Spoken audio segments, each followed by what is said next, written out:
Sono già vaccinato, quindi il Green Pass ce l'avevo già, ma ho avuto sintomi questa notte, non sono stato tanto bene, il dottore ha scelto di farmi fare il tampone rapido. Preferisci farsi il tampone e non il vaccino?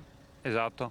Come mai, se posso chiederla? Diciamo che non mi sono state date abbastanza certezze per fare questo passo, quindi al momento sono abbastanza scettico. Parte a rilento la mattinata al centro tamponi dell'ex dogana di Treviso, nonostante manchino poche ore all'entrata in vigore del Green Pass nei luoghi di lavoro, non tutti accedono alla struttura per ottenere il certificato verde. Non sto bene, per precauzione il medico mi ha prescritto il tampone.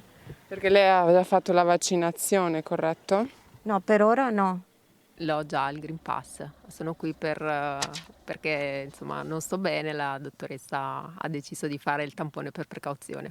E tra le macchine in attesa c'è chi ha un pensiero in merito al costo dei tamponi. In altri paesi pagano molto meno e 15 euro è un furto. Lei fa quello rapido o farà quello molecolare? Quello rapido fino a che è possibile. E cosa ne pensa dei 15 euro?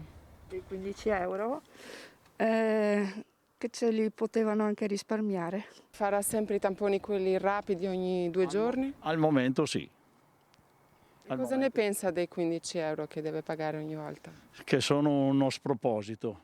Se all'ex dogana di Treviso la mattinata è stata tranquilla, il flusso di macchine alla zoppa Sarena di Conegliano è stato più sostenuto con corsie specifiche per chi ha prenotato il tampone e quelli ad accesso libero. Non posso fare il vaccino perché ho un problema ai polmoni, però non mi danno neppure l'esenzione. Per poter accedere all'ufficio devo appunto sottopormi al tampone. E tra le varie opinioni c'è chi rimane a favore del vaccino. Se noi pensiamo ai vaccini in età infantile che hanno salvato milioni di bambini, non vedo perché dobbiamo fare questa polemica inutile.